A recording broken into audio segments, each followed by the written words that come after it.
नमस्कार, मैं हूं चित्रा त्रिपाठी। शाम के 5 बजने वाले हैं। एबीपी न्यूज पर यह वक्त है सबसे बड़े डिबेट शो महादंगल का। आज का महादंगल उस सोच के खिलाफ जो एक तरफ तो अपनी धरती से भारत के खिलाफ अलगाववाद को बढ़ावा देता है और दूसरी ओर भारत के ही दो समुदायों को आपस में लड़ाने का काम करता है। अब तक आप समझ गए होंगे कि मैं कनाडा के प्रधानमंत्री जस्टिन ट्रूडो की सोच की बात कर रही हूं, जिन्होंने लंबे वक्त से कनाडा को खालिस्तानी अलगाववाद की पनाहगाह बनने की खुली छूट देकर रखी है, जिनके कारण कनाडा में रहने वाले खालिस्तानी आतंकी बेखौफ हो गए हैं, जिन्हें लगता है कि किसी देश में अलगाववाद की सोच को बढ़ावा देना फ्रीडम ऑफ स्पीच है। एक और तो ट्रूडो ने कनाडा में मारे गए खालिस्तानी आतंकी हरदीप सिंह निज्जर की हत्या को इतना बड़ा मुद्दा बना रखा है, जिसकी वजह से भारत और कनाडा के संबंध सबसे निचले स्तर पर खराब दौर में जा पहुंचे हैं। बिना किसी सबूत के कनाडा भारत पर बेबुनियाद आरोप लगा रहा है। वहीं दूसरी ओर बड़ी खबर यह सामने आई कि हिंदुओं के मंदिर पर हमले के मामले में छोटा सा बयान देकर वो चुप्पी साध लेते हैं। कनाडा में हिंदुओं के दो अलग अलग मंदिरों पर खालिस्तान के समर्थकों ने हमला किया। पहली वारदात ओंटारियो के ब्रैम्पटन में हुई, जब खालिस्तान का झंडा हाथ में लेकर हमलावरों ने हिंदू सभा मंदिर के बाहर मौजूद लोगों पर हमला कर दिया।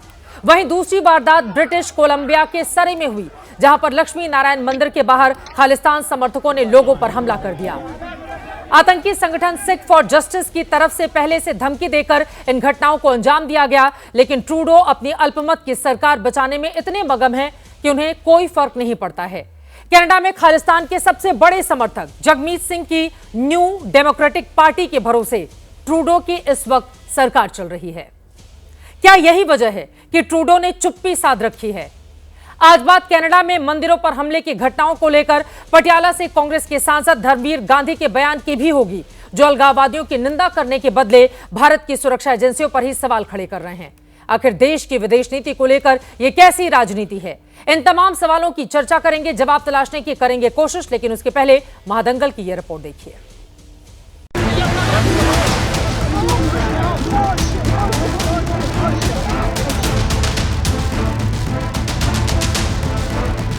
कनाडा में एक बार फिर खालिस्तानियों ने हिंदू समुदाय को निशाना बनाया है। टोरंटो के नजदीक ब्रैम्पटन के हिंदू सभा मंदिर के बाहर रविवार को खालिस्तानियों ने अचानक लोगों पर हमला शुरू कर दिया। हाथों में खालिस्तान के झंडे लेकर आए इन हमलावरों ने बिना किसी वजह के लाठी डंडों से लोगों को निशाना बनाना शुरू कर दिया। काफी देर तक यह हंगामा चलता रहा। इस हमले के बाद से इलाके में तनाव है।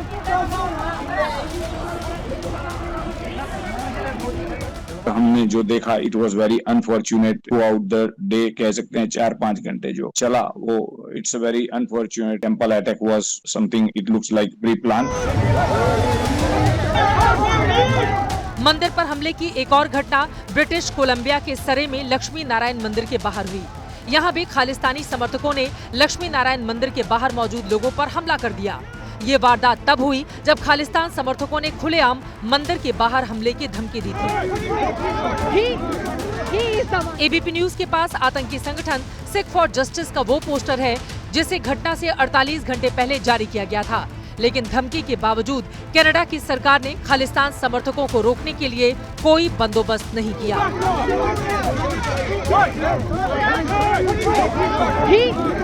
The recent attacks in Brampton, sir, are horrifying for me as a Canadian. It's crossed new lines. This is the first broad daylight attack on the devotees in this country. Brampton के हिंदू सभा मंदिर के बाहर खालिस्तानियों के हमले के बाद हिंदू समुदाय ने वहां पर अपनी एकजुटता दिखाई। इस दौरान यूपी के सीएम योगी आदित्यनाथ के बटेंगे तो कटेंगे के नारे की गूंज सुनाई पड़ी।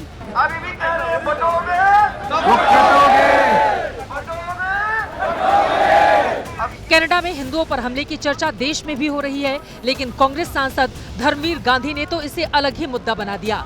खालिस्तानियों पर निशाना साधने के बदले वो भारतीय एजेंसियों पर सवाल उठाने लगे।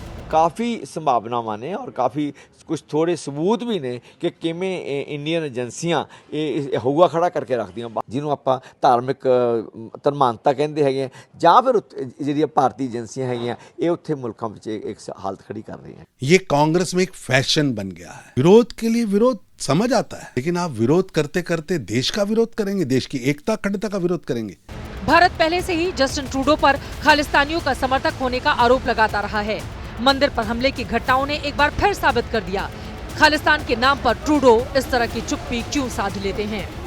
शिवांक मिश्रा के साथ ब्यूरो रिपोर्ट, एबीपी न्यूज।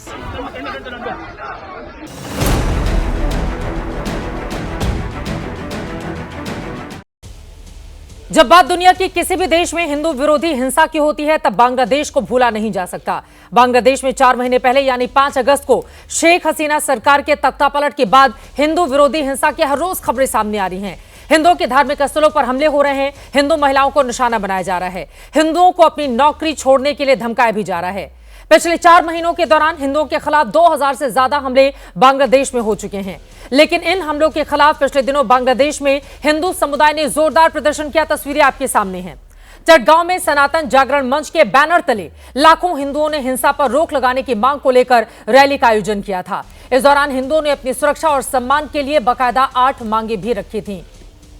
कुल मिलाकर बांग्लादेश टू कनाडा हर जगह एक तरह की तस्वीर नजर आ रही है, लेकिन कनाडा में लगातार हिंदुओं पर बढ़ते हुए हमले, ट्रूडो सरकार की एक तरफ नाकामी है तो जानबूझकर इस मामले को क्या हल्का बनाने की वो कोशिश कर रहे हैं। कई ऐसे सवाल हैं जिसको लेकर महादंगल में बड़ी चर्चा होगी। खास मेहमान हमारे साथ जुड़ चुके हैं, उनका परिचय आपसे करवा देती हूं। अरविंदर सिंह लवली जी, राष्ट्रीय प्रवक्ता भारतीय जनता पार्टी के हमारे साथ जुड़े हुए हैं। अनुराग भदौरिया जी, समाजवादी पार्टी के प्रवक्ता हमारे साथ आ चुके हैं। संगीत रागी जी, आप प्रोफेसर हैं, दिल्ली यूनिवर्सिटी के राजनीतिक विश्लेषक हैं, हमारे साथ मौजूद हैं।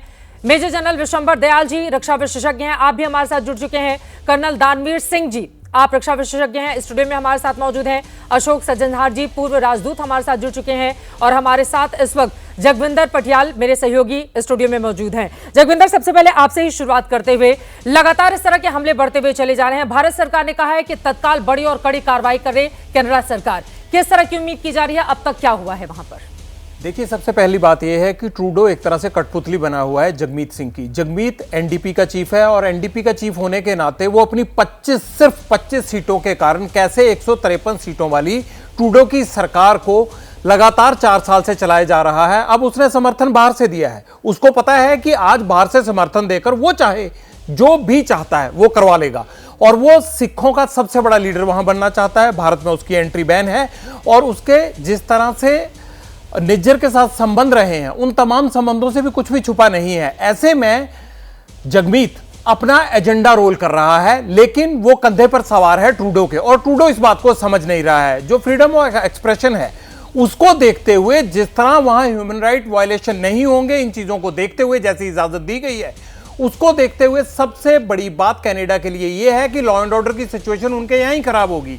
हालांकि भारतीय समुदाय 2 गुटों में बढ़ते हुए जरूर दिख रहे हैं, लेकिन भारत सरकार को और उसके साथ साथ वहां की जनता को यह ठीक से समझना होगा कि ट्रूडो को किस तरह से जगमीत अपने एजेंडे के लिए इस्तेमाल कर रहा है।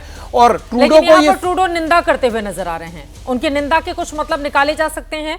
बड़ी कार्रवाई करने की भारत सरकार बात कर रही है कि वहां की सरकार कदम उठाए। आपको लग रहा है, यकीन है कि ट्रूडो की ओर से कोई कदम उठाया जाएगा? कुछ नहीं करने वाला ट्रूडो कुछ करेगा तो जगमीत 25 सीटें हटा लेगा, अलबत्त की सरकार गिर जाएगी और अक्टूबर 2025 वाले चुनाव अभी हो जाएंगे। ये सिर्फ दिखावा है। निंदा तो उसको करनी ही है। अगर नहीं करेंगे तो फिर ये सवाल उठेगा ग्लोबल फ्रंट पर कि आखिरकार ये तो निंदा भी नहीं कर रहा है। लेकिन जिस तरह से जगमीत ने ट्रूडो को इस्तेमाल शुरू करना किया है, मैं आपको ये आज दावे के साथ कह रहा हूं कि अगर 1 साल ये सरकार चली तो आप देखना वहां और क्या क्या होगा। यानी कि हमले और जाटता बढ़ते हुए चले जाएंगे, यही बातें आपकी बातों से यही मतलब मैंने निकाला है। अब सीधे अरविंदर सिंह लवली जी आपके पास आते हुए, भारत सरकार ने हिंदुओं पर हुए इस हमले को लेकर अब तक क्या कदम उठाए हैं, किस तरह से बातचीत की गई है और आगे क्या स्थिति बनती हुई दिखाई दे रही है, जिसके बारे में आप जानकारी देंगे?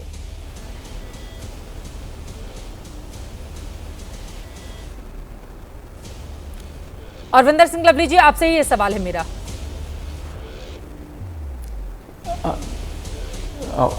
आवाज ठीक नहीं आ रही। हाँ, देखिए चित्रा जी, मैं समझता हूँ कि जो आज की घटना हुई है उसकी जितनी निंदा की जाए उतनी कम है।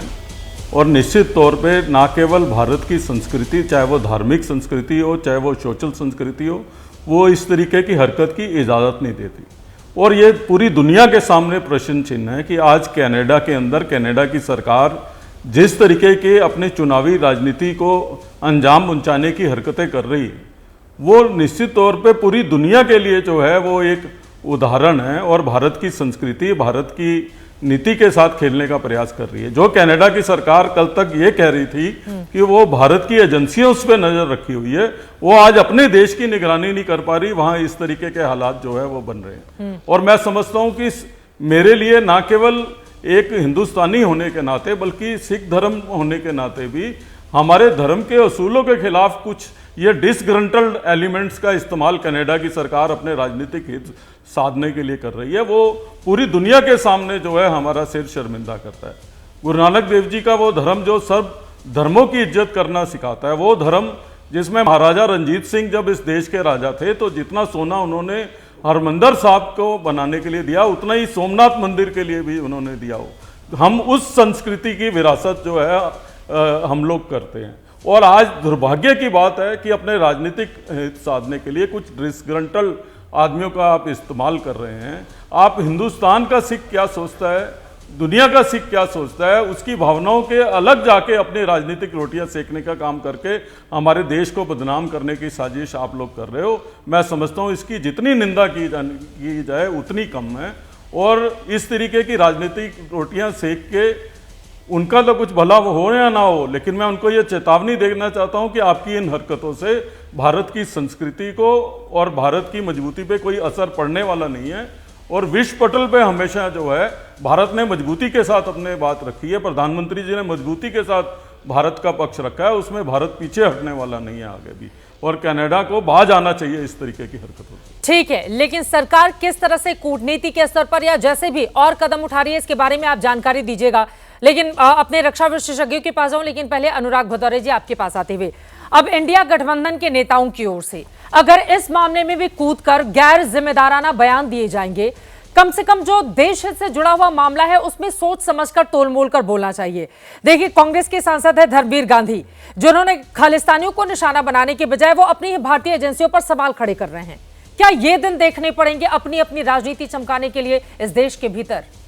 अनुराग जी, देखिए, एक चीज़ आपको माननी पड़ेगी कि भारतीय जनता पार्टी के प्रवक्ता से मैं सुनना चाहता था कि आपने क्या ऐसा कदम उठाया है, सरकार ने क्या ऐसा कदम उठाया जिससे वहाँ पे हमारे जो हिंदू भाई सुरक्षित रहें।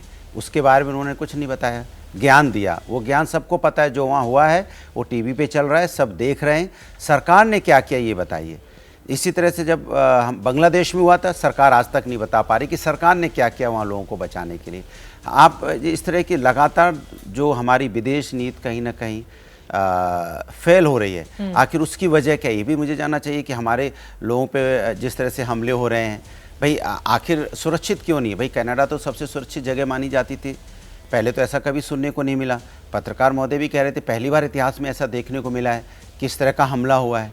तो आखिर ये क्यों हो रहा है, वजह क्या है, सरकार क्या कदम उठा रही है? सरकार को कदम उठाइए, भाई सरकार की जिम्मेदारी बनती है इस तरह इसके ऊपर में बहुत मजबूत बात करने की। इसमें लिबिल करके काम नहीं चलेगा कि आप लिबिल करके निकल जाएंगे। उसका एक एमपी ने कुछ कह दिया तो उसके एमपी की बात लेके हम लोग अपनी एजेंसियों पर सवाल खड़े करेंगे। मेरे सवाल का भी तो जवाब आपका जवाब दे रहा हूँ। किसी एमपी के कुछ कहने से आप उसको लेके इशू बना के बच नहीं सकती है सरकार। भाई ये पूरे देश की बात है, किसी एक व्यक्ति के कहने से उसकी कांग्रेस जवाब दे देगी। और मुझे पता है कि भाई इस चीजों में देश एक साथ होता है, लेकिन सरकार क्या कर रही है? आखिर लगातार जब से सरकार बनी है तो हिंदू सुरक्षित क्यों नहीं है? बात तो बहुत करती है हमेशा सुबह से लेकर शाम तक, लेकिन सुरक्षा क्यों नहीं कर पा रही है? सुरक्षित क्यों नहीं है? सवाल तो सरकार से पूछा जाएगा ना। अब सरकार इधर उधर बात की, किसी एमपी ने कुछ बोल दिया उसके नाम पे बिल फाड़ने की कोशिश सरकार नहीं करे। सरकार अपने लोगों को बचाने का, सम्मान दिलाने की बात करे। देश के हैं, ऐसा तो है नहीं कि कनाडा के एमपी हैं। वो अपने देखिए, कनाडा के एमपी की ओर से बयान दिया गया है, उनकी ओर से साफ साफ कहा जा रहा है खालिस्तानी चरमपंथी ने सीमा पार कर दी है। जो कनाडा में बेशर्म उग्रवाद के बढ़ने को दर्शा रहा है, ये चंद्र आर्य हैं। कनाडा के एमपी ये बात कर रहे हैं, हमारे एमपी हमारी ही एजेंसियों पर सवाल खड़े कर रहे हैं। मैं आपसे कह रहा हूं, यही तो इस देश का दुर्भाग्य है ना कि कुछ मामलों में हम एक जैसे क्यों नहीं नजर आते हैं। हम सब एक जैसे ही हैं। देश का दुर्भाग्य है कि एक आध व्यक्ति के कहने से आप उसकी इश्यू को नहीं बदल सकते। इशू ये है कि वहां पे इस तरह का हमला हिंदुओं पे क्यों हो रहा है, इसके ऊपर सरकार जवाब दे, सुरक्षित क्यों नहीं है। अरविंदर जी जवाब देंगे, संगीत रागी जी मैं आपके पास आऊंगी, लेकिन उसके पहले स्टूडियो में जल्दी से कर्नल दानवीर सिंह जी आपसे जवाब लेते हुए, अभी ये जो स्थिति बनी हुई है, कर्नल ट्रूडो ने किस मंशा से ये कदम उठाए या कैसे पिछले 1 सालों में लगातार भारत विरोधी वहां पर गतिविधियां हो रही हैं और वो उसको सपोर्ट कर रहे हैं, जिसका जिक्र जगविंदर पटियाल कर रहे थे। अभी मौजूदा ये जो स्थिति है ये क्या बताती है? ये कितना गंभीर मामला, ये कैसे रुकेगा, हिंदुओं की सुरक्षा कैसे सुनिश्चित होगी, सरकार क्या तत्काल कदम उठाए? देखिए, मेरा ये मानना है कि ये जो नैरेटिव है, जो नैरेटिव है, खालिस्तानी नैरेटिव है, ये कहीं ना कहीं ऐसा लग रहा है कि जो वेस्टर्न कंट्रीज़ के अंदर ये नैरेटिव सेट हुआ है, कहीं ना कहीं इस्टेब्लिश होता सा नज़र आ रहा है। तो मेरे ख्याल से जितने भी बुद्धिजीवी हैं, सरकार है, ऑपोजिशन है, वो इस नैरेटिव को इस्टेब्लिश ना होने दें, क्योंकि हिंदुस्तान के अंदर इस तरीके की कोई चीज़ नहीं है। खालिस्तान नाम की चीज़ ना तो 80 और 90 के दशक में सोसाइटी और ग्रास रूट लेवल पर थी। जहाँ तक हिंदुओं और सिखों का सवाल है, अगर आप मेरे से पूछे तो मेरी तरफ से तो वो एक ही चीज़ है, अलग अलग उसके अलग पहलू हैं। तो ये इशू तो तब भी नहीं था जब पाकिस्तानी समर्थित आतंकवादियों ने बसों से निकाल कर हिंदुओं को मारा, हिंदुओं के मंदिरों के अंदर गाय काट के, सिर काट के डाले। तब भी जो सामाजिक ताना बाना था वो कभी छिन्न भिन्न नहीं हुआ। लेकिन अगर ये इस तरीके से कामयाब होते हैं, जो हमें देखने को विजुअल्स मिल रहे हैं, तो वो मेरे ख्याल से बहुत दुर्भाग्यपूर्ण है और हम लोगों को बहुत केयरफुल होना चाहिए जब हम इस शब्दों का इस्तेमाल करते हैं। मेरे हिसाब से ये जो कैनेडियन आतंकवादी हैं, इनको चिन्हित करके और इसके खिलाफ नैरेटिव पैदा करने की जरूरत है, रादर देन इस तरीके के शब्दों का इस्तेमाल करके जिसके अंदर आप अपनी सोसाइटी के अंदर विभाजन करें। मेरे ख्याल से हमें प्रयास करना चाहिए कि हम खालिस्तान शब्द से बचना चाहिए। आप ये मेरा मानना है, ये मेरा मानना है, ये आपका मानना है कि खालिस्तान शब्द का इस्तेमाल करने के बजाय कैनेडियन आतंकवादी कहकर बोलना ज्यादा सही होगा। इसके पहले कि मैं बाकी लोगों के पास आऊं, संगीत रागी जी, जल्दी से एक जवाब आपका लेना चाहूंगी। जो बातें अनुराग भदौरिया की ओर से कही गई हैं कि सरकार ने क्या किया, हिंदुओं पर अगर विदेशी दूसरे देशों में हमले हो रहे हैं तो उसको रोकने के लिए क्या कदम उठाए गए हैं? अरविंदर जी, मैं आपके पास आऊंगी, उसके पहले संगीत रागी जी। ये सवाल तो बड़ा है ना संगीत रागी जी? मुझे ऐसा लगता है कि कुछ सवाल जो होते हैं बड़े मूर्खतापूर्ण होते हैं। अब कहा जाए कि वहाँ के हिंदुओं की सुरक्षा के लिए यहाँ से उपाय किए जाएं, यहाँ की सरकार सिर्फ वहाँ की सरकार से कह सकती है, चेतावनी दे सकती है और राजनयिक तौर पे काम कर सकती है। सुरक्षा देना वहाँ की सरकार का काम है। दूसरी बात, भारत के अंदर राजनीतिक पार्टियों का हाल देखिए। जब राहुल गांधी खालिस्तान के सवारी करें, जाकर के वाशिंगटन डीसी में ये कहें कि भारत के अंदर सिख गुरुद्वारे में जा सकता है या नहीं जा सकता है, आने वाले दिनों में इसकी समस्या आने वाली है, कड़ा पहन सकता है या नहीं, पगड़ी बांध सकता है या नहीं, गुरुद्वारे जा सकता है या नहीं, ये कौन बोला था? राहुल गांधी ही बोले थे ना वाशिंगटन डीसी में। जब आप इस प्रकार की गंदी हरकतें कोई राष्ट्रीय पार्टी का नेता जाकर के अमेरिका में करेगा तो किन ताकतों को हवा दे रहा है? खालिस्तानी ताकतों को ही तो राहुल गांधी हवा दे रहे थे। आज उन्हीं का प्रतिनिधित्व करते हुए उनके एक गांधी पे जो पटियाला से सांसद हैं, वो घटिया बयान दे रहे थे। ऐसे बयानों से उनको ये समझ में नहीं आ रहा है कि जिसकी सवारी श्रीमती इंदिरा गांधी ने की थी, खालिस्तान समर्थकों के जो जिसे हम कहते हैं, किन आतंकवादियों को इन्होंने खड़ा किया था? सिख आतंकवादियों को किसने खड़ा किया था? इन्हीं खालिस्तानियों को श्रीमती इंदिरा गांधी ने अपने वोट के लिए किया था। तो कांग्रेस पार्टी तो ऐसा पतन कांग्रेस पार्टी का हमेशा होते रहा है। समाजवादी पार्टी बांग्लादेश में कितनी बातें बोली है, नहीं बोलती है क्योंकि उनका वोट बैंक प्रभावित होता है। महत्वपूर्ण बात है, मैं इस बात से सहमत हूं कि देखिए, जस्टिन ट्रूडो किसी भी तरीके से किसी भी स्तर तक गिर सकता है और कनाडा की सरकार आज एक ऐसी सरकार है जो खालिस्तानियों के सहारे वहां पर सत्ता में खड़ी हुई है। खालिस्तानी मैं इसलिए कह रहा हूं कि वहां के जो टेररिस्ट हैं, मैं कनाडा की सरकार को टेररिस्टों के समर्थित सरकार कहता हूं और टेररिज्म को समर्थन देने वाली सरकार करता हूं। लेकिन पूरे कनाडा का समाज ऐसा है, मैं ऐसा नहीं मानता। जस्टिन ट्रूडो और उनकी पार्टी चूंकि ऐसे टेररिस्टों के, और मैं इस बात से सहमत हूं, उनको मत बोलिए खालिस्तान, और सिख धर्म का वो प्रतिनिधित्व नहीं करते हैं। इस पर तो कोई विवाद ही नहीं है कि वो व्यक्ति सिख धर्म के अनुसार काम कर रहा है, इसलिए हम सिख धर्म को, अमरिंदर सिंह को, लवली जी को लज्जित होना है, बिल्कुल ही नहीं। वो एक आदमी टेररिस्ट है, वो एक आदमी आतंकवादी है, उसकी वो हिंसात्मक वृत्ति का आदमी है, इसलिए उसकी बातों को सिख धर्म से जोड़ने की कोई आवश्यकता नहीं है। मुझे लगता है कि भारत की सरकार जो कर रही है वो उचित कार्रवाई कर रही है। डिप्लोमेटिक चैनल्स पर जितने अभी हमारे रिश्ते आज के दिन में खराब हुए वो बहुत हो चुके हैं, और यदि हम उनको चुपचाप बर्दाश्त करते, जैसा कि मनमोहन सिंह की सरकार करती थी, आज भारत के संबंध जो लोग, कई लोग कहते हैं कि हमारे संबंध ठीक नहीं रहे, इसलिए क्योंकि भारत अपनी संप्रभुता और अपने राष्ट्रीय हितों की बलि नहीं दे रही है जिस प्रकार से कांग्रेस पार्टी किया करती थी। यही कारण है कि आज कनाडा के साथ संबंध इस प्रकार के हुए हैं। यदि कनाडा के अनुसार भारत की सरकार काम कर रही होती तो चुप्पी साध कर बैठ गई होती। अशोक सज्जनहार जी, मैं आपके पास आऊंगी, 10 सेकंड में बोल लीजिए। और वहां पर बटेंगे तो कटेंगे वाला नारा भी लग रहा है मंदिर के बाहर। तो वही मैं कह रहा हूं, कमाल की बात है, विदेश नीति आपकी फेल होती है, भारतीय वहां बाहर सुरक्षित नहीं है, जिम्मेदारी आपकी होनी चाहिए तो आप जिम्मेदारी इंडिया गठबंधन। अगर देश के अंदर में कोई बात होती है जो आप नहीं निभा पा रहे हो पूरी तरीके से, हम आवाज उठाते हैं तो विपक्ष जिम्मेदार। बांग्लादेश में जिस तरह के हिंदुओं के साथ अन्याय हुआ, हम आपको कहते हैं कि सरकार क्या कर रही है तो कहते हैं समाजवादी पार्टी। कमाल की बात कर रहे हैं आप, विदेश नीति में भी समाजवादी पार्टी जिम्मेदार नहीं। दुनिया के मैप में कनाडा कहां है पता है क्या? तो विपक्ष जिम्मेदार। भैया आप जिम्मेदारी लेंगे कि नहीं लेंगे? कनाडा भी आप अपनी जिम्मेदारी कभी लेंगे कि नहीं लेंगे? आप कभी जिम्मेदारी लेंगे कि नहीं लेंगे? भदौरिया, ये बड़बड़ करने से नहीं होता है। पता है क्या करेंगे? कहां पर जाए? सरकार में है, सरकार आपकी है, आप जिम्मेदारी लीजिए ना। और इस पे कनाडा दुनिया के मैप पे बात कीजिए, कैसे हमारे भारतीय सुरक्षित रहे। टेलीविजन में बहस करने आए हो, आज मिमिया रहे हो ना, आवाज नहीं निकल रही है। वैसे बहुत तेज बोलते थे, आज थोड़ा मिमिया रहे हो। देखिए, ये राजनीतिक बहस नहीं है।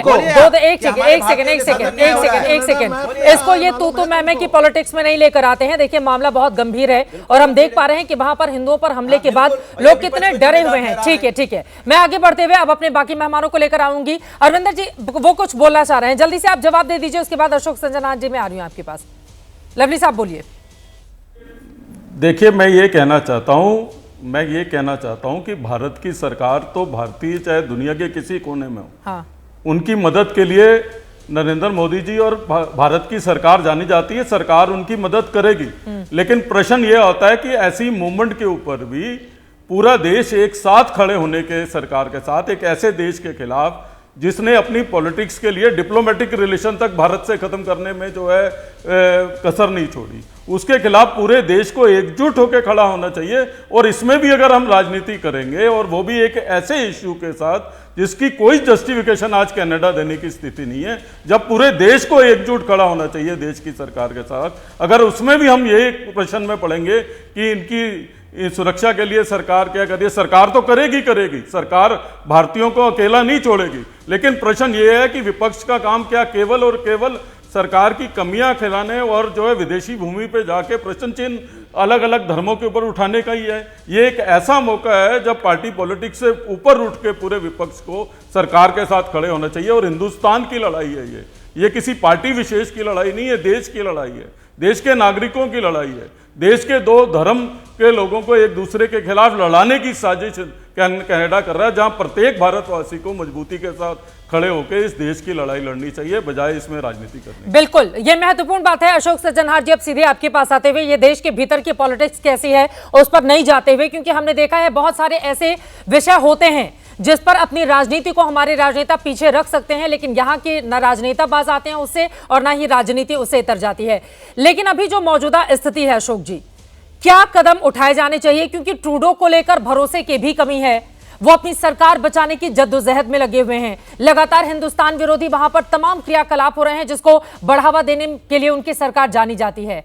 ऐसे में हमारा रुख क्या होना चाहिए, अशोक सज्जनहार जी?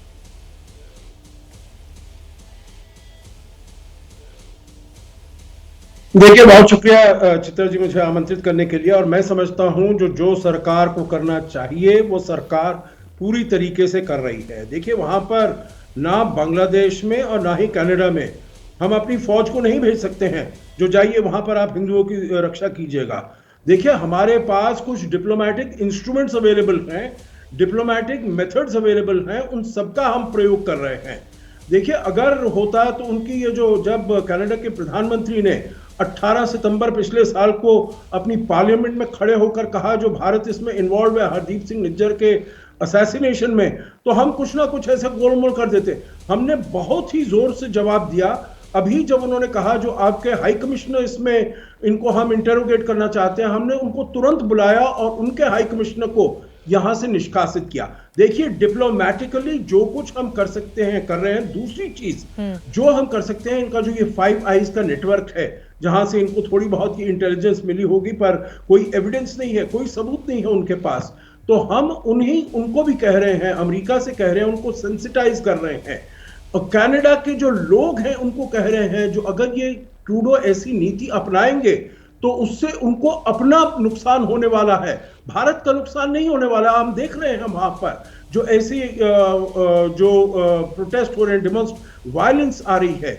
देखिए एक और बात मैं कहूंगा, जो यहाँ पर एक वो कह रहे थे जो ये पहली बार हुआ, ये पहली बार नहीं हुआ है।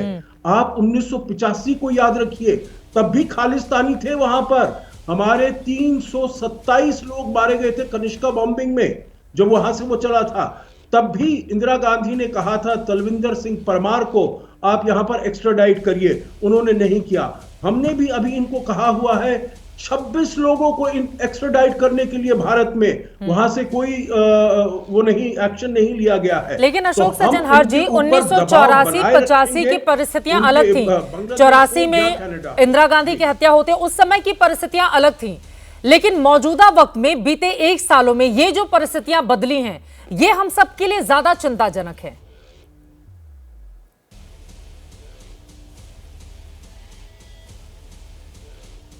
ये आपसे आप कह रही हैं, ठीक है। हाँ। 1984 का जो परिस्थिति थी बिल्कुल अलग थी, पर तलविंदर सिंह परमार ने वहां पर काम करना शुरू कर दिया था 1982 से। 1984 से पहले हो गया था। जो उन्होंने बम वगैरह बनाया था वो उससे पहले बनाया था उन्होंने। तो आप उसमें मत रहिए, भुलेखे में मत रहिए। जो भाई 1984 में जो यहां पर हुआ उसका डायरेक्ट रिजल्ट था 1985 की। नहीं, ये सब वहां पर पहले करना उन्होंने शुरू कर दिया था। 1970 के दशक से वहां पर खालिस्तान की जो ये सब एक्टिविटीज थी वो सब शुरू हो गई थी। हाँ। हमारी तरफ से जो हमने इनका कहा था, जो हमें एक्स्ट्राडिक्शन चाहिए 1982 में चाहिए था, 1984 में नहीं मांगा था हमने इसका एक्स्ट्राडिक्शन। ठीक है, आपने क्या, विश्वंभर दयाल जी हमारे साथ हैं, आप उनको टीवी स्क्रीन पर दिखाई, लेकिन उसके पहले आप कुछ कहना चाह रहे हैं जगविंदर? मैं ये कह रहा था कि अगर आप 85 की बात करें, कनिष्क बॉम्बिंग की बात कर रहे थे, उसमें भी बहुत सारे कैनेडियन सिटीजन बन गए थे। मेरा थोड़ा सा अलग सवाल है कैनेडियन सरकार से। देखिए, उस वक्त कोई भी हिंदुओं पर इस तरह से अटैक नहीं किया जाता है। जो ये फ्लाइट उड़ाई गई थी उसमें ये नहीं देखा गया था कि हिंदू है या कौन है। ये मंदिर पर टारगेट जिस तरह से किया गया, और 1-1.5 किलोमीटर के फासले में मंदिर और गुरुद्वारा पड़ते हैं गौर रोड पर। अगर हम ब्रैम्पटन के गौर रोड की बात करें तो 1-1.5 किलोमीटर का दायरा पड़ता है। ट्रूडो सरकार को इस तरह की वहां की इंटेलिजेंस होनी चाहिए थी। अगर उनको ये इंटेलिजेंस है कि भारत क्या कर रहा है, अमेरिका क्या कर रहा है, तो ये बड़ी माइनर सी इंटेलिजेंस थी, ये होनी चाहिए थी।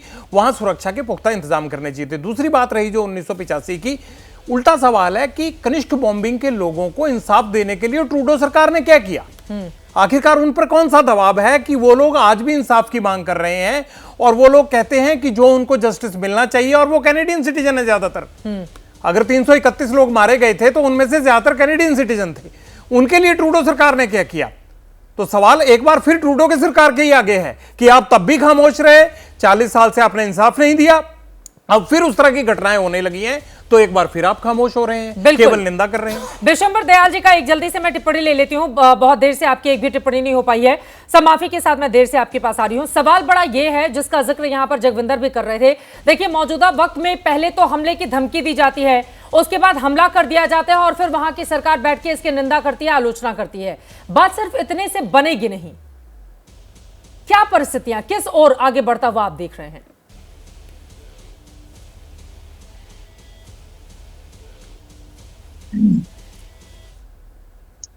देखिए, कैप्टन लिटिल आर्ट ने किताब लिखी थी इनडायरेक्ट अप्रोच।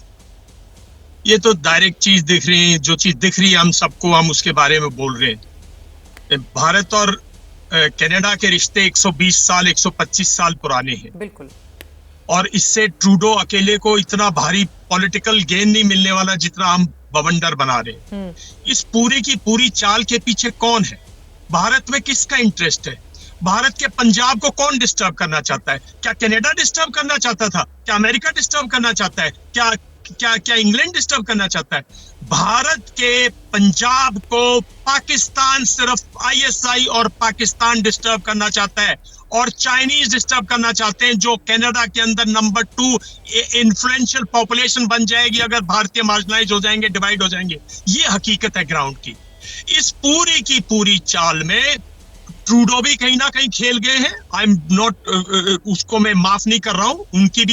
उनकी पॉलिटिकल नॉविस जो उन्होंने पॉलिटिकल हरकतें की, वो बिल्कुल नॉविस है और बिल्कुल मैं समझता हूं इंटरनेशनल नॉर्म्स के खिलाफ है, वो माफी के लिए। लेकिन कहीं ना कहीं पूरी चाल के अंदर हिंदुओं पे अटैक करवाना, सिख्स को ब्लेम करना, ISI के बगैर हो ही नहीं सकता, चाइनीज एजेंसी के बगैर हो ही नहीं सकता। उन लोगों ने जानबूझ के ये फैलाया है ताकि इसकी आग हमारे घर पहुंचे, हमारे पंजाब में पहुंचे, जो आज नहीं पहुंच रही है। बिकॉज देश का हम बहुत समझ चुके हैं। 15 साल पंजाब बहुत बुरी तरह सफर कर चुका है। इतनी जल्दी आग, तभी ये इनडायरेक्ट अप्रोच ली है। ये अभी कनाडा में हुआ है, क्या गारंटी है कल अमेरिका में नहीं हो जाएगा? क्या गारंटी है परसों कनाडा इंग्लैंड में नहीं हो जाएगा? आप लोग, इसलिए मैं कह रहा हूं, ये कोई पॉलिटिकल पार्टी इस देश की नहीं चाहती कि हिंदू मारा जाए। कोई पॉलिटिकल पार्टी, ये जो पॉलिटिशियंस हैं हमारे, ये आपस में तू मैं करके अपनी छोटी उसके लिए इतने बड़े मुद्दे को उसमें मत बांटिएगा। ये पूरा का पूरा मुद्दा नेशनल कॉज है। इसके अंदर हमें बहुत गहराई से सोचने की है। हमारी इंट एजेंसीज को, इंटरनेशनल एजेंसीज को एक्चुअली बिल्कुल पहुंचने, उस जड़ तक पहुंचना पड़ेगा। किसने इंस्टिगेट किया, कैसे इंस्टिगेट किया? सिर्फ ये मान लेना कि ये पॉलिटिकल डिफरेंसेस हैं ट्रूडो, कनाडा और हिंदुस्तान के। जब 1980s में जो भी कुछ हो रहा था, कैनेडियन और इंडियन गवर्नमेंट के रिलेशन इतने स्पॉइल नहीं थे। मिस्टर सज्जनार काफी एक्सपीरियंस है, रिलेशन इतने स्पॉइल नहीं थे। आज के दिन रिलेशन दोनों गवर्नमेंट्स के स्पॉइल्ड हुए हैं। उसके पीछे भी किसी ना किसी की इंस्टिगेटेड पूरी की पूरी प्लान है। तो मेरा मानना यह है कि इसमें कहीं ना कहीं ISI इन्वॉल्व है। कुछ एलिमेंट्स हैं वहां जो हमेशा एंटी इंडिया रहे हैं। वो दुर्भाग्य की बात है कि वो सिख्स हैं। दुर्भाग्य की बात यह है कि वो सिख्स हैं जिन्होंने जाके जड़ें जमाई, जिन्होंने गुरुद्वाराज बनाए वहां, जिन्होंने हिंदू और सिख्स को वहां आने में एनकरेज किया, सपोर्ट किया। आप सरप्राइज हो गए वहां कितनी सपोर्ट दी उन्होंने हमारे लोगों को। एक ऐसा मुल्क है जिसमें हमारे लोग आराम से रह रहे थे, खुशी से काम कर रहे थे, बिजनेस फैल रहा था और हर कोई जा सकता था वहां। तो ये एक बहुत गहरी चाल है।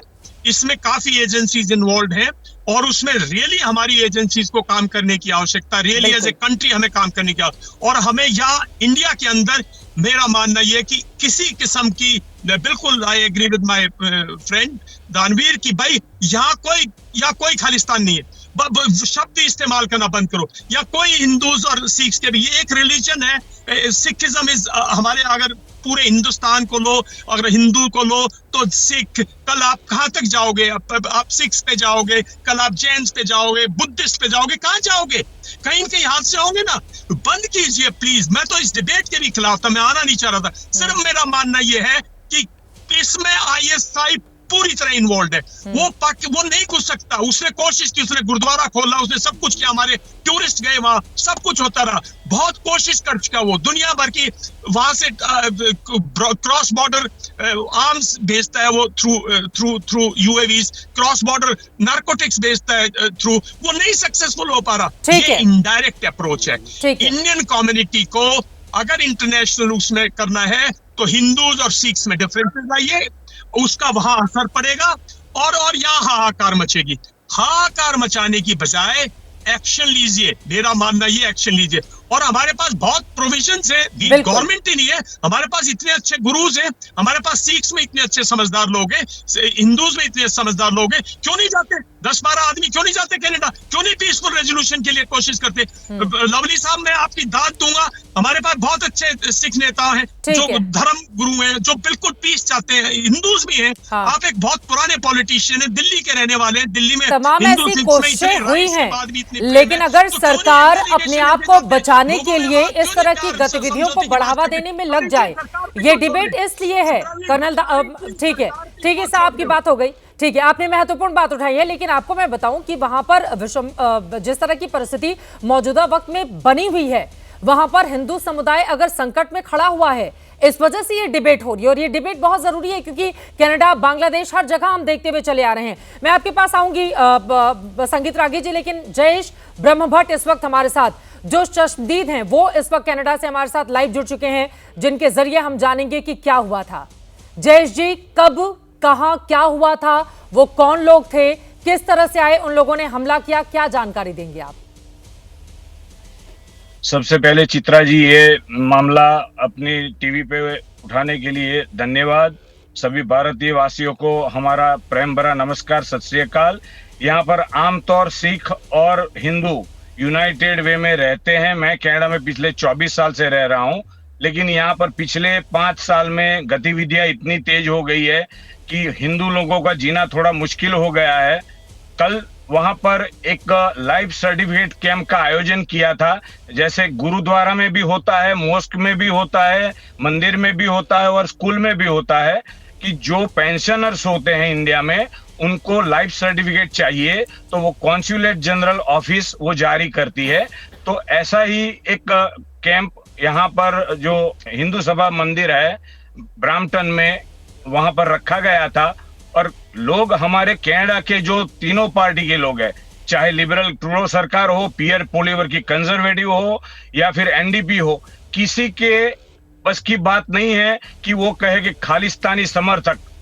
तो खालिस्तानी समर्थक, मैं डंके की चोट पर कहूंगा कि खालिस्तानी समर्थक, क्योंकि वो खालिस्तान जिंदाबाद का नारे लगा रहे थे और वो छूट-मूट लोग हैं। यहाँ पर ज्यादातर सिख उनको भी डिफाई करते हैं, लेकिन कुछ लोग ऐसे हैं जो हिंदू सिख यूनिटी को ब्रेक करना चाहते हैं। और उन्होंने कल बड़ी दर्दनाक तरीके से मंदिर के डिवोटीज पर, भाई दूज का दिन था, वहां पर पूजा अर्चना भी हो रही थी और साथ में एक कैंप चल रहा था, वहां पर दर्दनाक हमला किया। काफी लोगों को उन्होंने मारा है।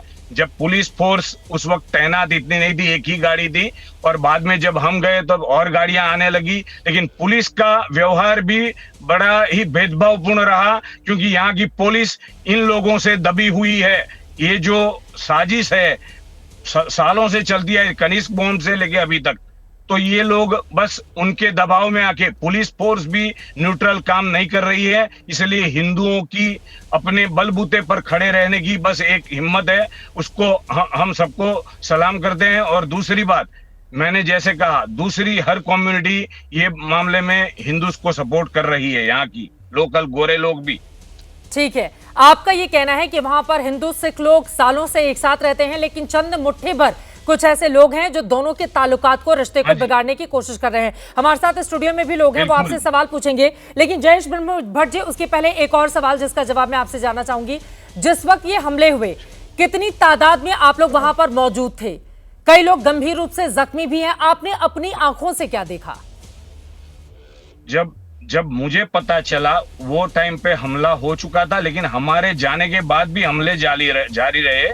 हम गए तब करीब उनके 50 से 100 के बीच में लोग होंगे, लेकिन हिंदूज ये साइड पे वो भी 100 से 150 के करीब इकट्ठे हो गए थे। खबर मिलने पर, क्योंकि व्हाट्सएप का जमाना है, तो एक दूसरे को पता चलने पर सब लोग कम्युनिटी लीडर्स को बुलाए कि भाई आप यहाँ आओ, ऐसा करना नहीं, हंगामा मचाना, लेकिन प्रोटेक्ट आवर सेल्व्स। तो इसलिए मंदिर में गए, लेकिन काफी लोगों को मारा। और खालिस्तानी समर्थक को तो ये हम डटे रहे, लेकिन साथ में पुलिस उनके साथ हथियार है, उनके साथ ये डंडे हैं, तो उनका कोई ये नहीं कर रही है। लेकिन हमारे लोगों को पुलिस दबा रही थी।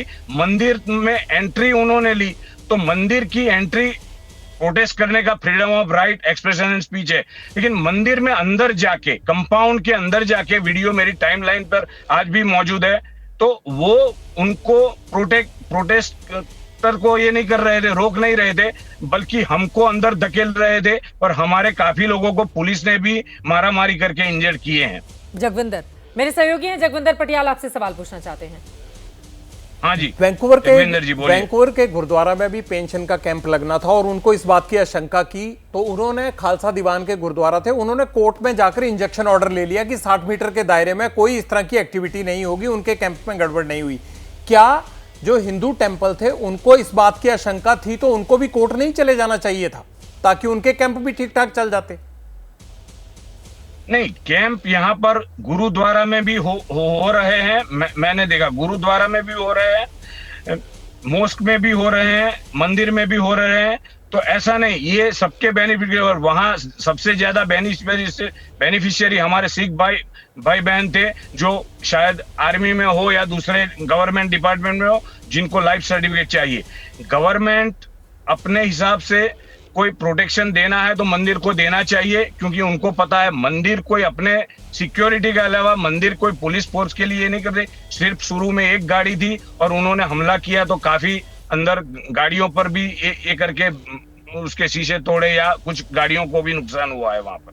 कर्नल रणवीर जी, आप कुछ सवाल पूछना चाह रहे हैं?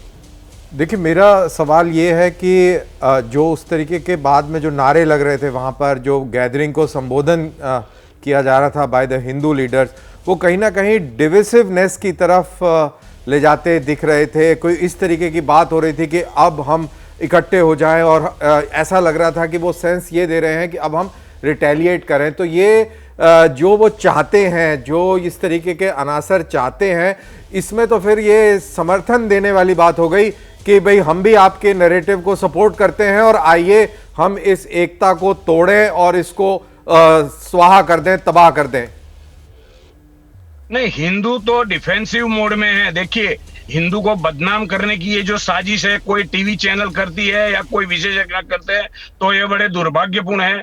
We are at receiving end, but now it's time for us to rise. Exactly, ये जो time for us to rise वाला जो ये आपने ये बोला है, time for us to rise, एक minute, time for us to rise, इसको आप कैसे एम्पलीफाई करेंगे कि राइज एंड डू व्हाट? क्या करना चाहते हैं, क्या राइज करना चाहते हैं आप?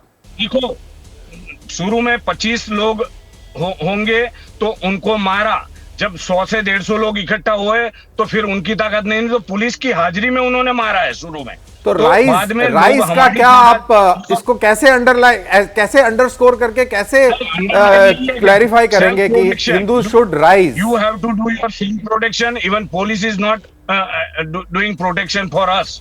तो पुलिस तो एक दीवार बन के खड़ा रहना चाहिए, उनको खदेड़ना चाहिए। जो लोग मंदिर की प्रीमाइसिस में आके हमला करते हैं, तो उनको करने के बजाय जो वहां पर लोग, हमारी भीड़ इकट्ठा हुई थी, उनको ये कर रहे थे। उनमें काफी सरदार थे, तो सरदारों ने मुझे बुलाया। मेरी तीसरी वीडियो देख के मेरी टाइमलाइन पे वहां पर सरदारों ने बोला कि ये जो कर रहे हैं वो गलत है, क्योंकि उनको मंदिर को निशाना बनाना था। कॉन्सुलेट जनरल तो एक बहाना था, हिंदुओं को तंग करना था, तो इसलिए उन्होंने मंदिर का जो ये कैंप था, लाइव कैंप, उसमें विरोध करने का ये किया। नहीं तो गुरुद्वारा में करते हैं। ट्रूडो ने निंदा की इस घटना की। मैं उस सवाल पे आऊंगी, लेकिन उसके पहले रक्षा विशेषज्ञ हैं विश्वम्बर दयाल जी, वो आपसे सवाल पूछना चाह रहे हैं। पूछिए सर। हाँ जी सर जी। एक सवाल। I want to ask him a question. One question, can I ask him? पूछिए sir. Can I ask him a question? Chitra. जी बिल्कुल पूछिए। मैं आपसे पूछना चाह रहा हूँ, आपने कुछ लोगों को आइडेंटिफाई किया, उनकी कंप्लेंट की। कनाडा है लॉलेस, एक मिनट, कनाडा है, it's a state, land of the law prevails there, legal systems are still sound there. Let us, अगर साउथ है, कहीं अफ्रीकन कंट्री होती, कहीं ऐसी कंट्री होती, फंडामेंटलिस्ट कंट्री होती, मैं मान लेता। आपने लीगल प्रोसेस कोई वहां स्टार्ट किया है? आपके पास अच्छे वकील भी होंगे, आपने लीगल प्रोसेस कल के बाद कोई स्टार्ट किया है कुछ लोगों के खिलाफ, स्पेसिफिक लोगों के खिलाफ? और कुछ लोगों की गिरफ्तारी भी हुई है इस मामले में, उसके बारे में भी क्या जानकारी देंगे ब्रह्मभट्ट जी आप? ब्राम्पटन में जहां तक सवाल है, मेरे हिसाब से किसी की गिरफ्तारी नहीं हुई है। कल रात तक जो मेरे को पता चला था, गिरफ्तारी हुई वो ब्रिटिश कोलंबिया में हुई है। उसके बाद बारे में मुझे पुख्ता मेरे पास ये नहीं है इंफॉर्मेशन, क्योंकि मैं यहाँ का टीवी देखता नहीं। लेकिन यहाँ जो मंदिर टेम्पल अथॉरिटी है, वो आज कोई प्रेस कॉन्फ्रेंस करेगी और बाद में उनको जो पुलिस के पास सारे वीडियोस है, पुलिस की हाजिरी में जो हुआ है, तो उस पुलिस को तो हमको कोई इनपुट देने की जरूरत नहीं। उनके पास सारे वीडियोस है, उनके पास सारे पिक्चर्स है, जो लोग वहां पर हंगामा मचा रहे थे, मारामारी कर रहे थे, और हिंदू डिवोटीज जो हिंदू सभा टेम्पल के, उनको मारा है। पुलिस के पास सब कुछ होते हुए भी पुलिस वो चीज को नजरअंदाज करती है। उनको प्रूफ देने की हमको कोई जरूरत है। दे आर चश्मदीद गवाह, eye witness, police themselves are there. कुल कितनी तादाद में हमलावर आए थे, इसका भी आप जवाब दीजिए। संगीत रागी जी हमारे साथ है, वो अपनी बात भी कहेंगे, आपसे सवाल भी पूछेंगे। ठीक है, 50 से 100 थे वो बाहर जो खालिस्तान समर्थक थे, वो 50 से 100 की तादाद में थे, झंडे नारे लगा रहे थे। लेकिन कोई ऐसी मोमेंट आई तो उन्होंने सीधा मंदिर का कंपाउंड ये करके कंपाउंड के अंदर जाके अटैक करना शुरू किया और फिर बहुत अंदर तक पहुंच गए थे वो लोग। संगीत रागी जी का आपसे सवाल है, संगीत जी पूछिए, और कुछ कहना भी चाह रहे थे आप। हाँ जी। नहीं, मुझे सवाल नहीं करना था। मुझे ये कहना था कि जब ये बात की जाती है कि भाई इकट्ठा हो करके, तो वहाँ पर 3 बातें बहुत साफ दिखती हैं। एक तो जिसे हम कहते हैं इंडियन डायस्पोरा जो है, वहाँ का हिंदू सिख डायस्पोरा, वो अलग अलग नहीं है। एक जो है सिखों के अंदर एक छोटा सा समूह है जो खालिस्तान के समर्थन में काम करता है। ये कोई बहुत बड़ा समूह नहीं होता है, लेकिन हम लोग बार बार कहते हैं ना कि शैतान लोगों की इसलिए चल जाती है कि शरीफ लोग घर में बैठे रहते हैं। तो जब ये बात कही जाती है, उनको आइसोलेट करने का काम दोनों समाज के लोग जो हैं वो मिलकर के यदि करेंगे, यदि वो एकजुट करके करेंगे, तो मुझे नहीं लगता है कि ये इन समस्याओं से निजात पाना बहुत मुश्किल होगा। यदि हिंदू समाज संगठित होता है तो उनकी संख्या भी 8,72,000 है। करीब जो सिख समुदाय है वो 7.5 और 7.25 के आसपास है। तो ये पूरा जो है वो एक बहुत बड़ा समाज है। इनमें से आप कहें कि खालिस्तान के कितने समर्थक हैं, तो मुझे लगता है कि आप 1000 आप काउंट कर सकते हैं, 1000-2000 के आसपास हैं। वही इन चीज़ों को हवा देते हैं, वही इन चीज़ों को आगे बढ़ाते रहते हैं। हाँ। उनको बाद में इलेक्शन में समर्थन मिलना एक और बात हो जाती है, लेकिन जो तत्व जो हैं जिनको रेडिकल हम फोर्सेस कहते हैं, वे सारे सिख समाज वहाँ के नहीं, वो हिंदू समाज के साथ ही मिलकर के काम करते हैं। ऐसी स्थिति में हिंदू समाज और सिख समाज दोनों यदि मिलकर के उन ताकतों को आइसोलेट करे तो ये बहुत अच्छी बात होगी। और मुझे लगता है कि आज के दिन में तो भारतीय दूतावास नहीं है, लेकिन मैं विशंबर दयाल जी के इस बात से सहमत हूँ कि जो हमारे धर्म गुरु हैं यहाँ से जाएं, वहाँ पर उनको निगोशिएट करें, साथ ला करके बैठाएं, और एक जो पीस का काम है, पीस बिल्डिंग का काम है, दोनों समुदायों के बीच में यदि कहीं पर कोई खाई है तो उसको पाटने का काम ये किया जा सकता है वहाँ के लिए। लेकिन राजनीतिक तौर पर भारत के अंदर किसी भी पॉलिटिकल पार्टी को इस प्रकार की भाषा का प्रयोग बिल्कुल ही नहीं करना चाहिए जिस प्रकार से कांग्रेस पार्टी ने की है कि सवाल सरकार से पूछे। सरकार को जो काम करना है वो अपने डिप्लोमेटिक चैनल पे बहुत काम कर रही है, और ये बहुत ज्यादा जरूरी भी हो जाता है। वहां पर जितने भी भारतीय हैं उनकी सुरक्षा के मद्देनजर की तमाम जितने भी चैनल हैं उनके जरिए वो बातचीत करें और समाधान की दिशा में आगे बढ़े। आप तमाम मेहमानों का बहुत धन्यवाद महादंगल का हिस्सा बनने के लिए। आगे की क्या रहती है स्थिति, लगातार इस पर बनी रहेगी एबीपी न्यूज की नजर। इसी के साथ महादंगल में अभी के लिए बस इतना ही। देश और दुनिया की तमाम खबरों के लिए आप देखते रहिए एबीपी न्यूज।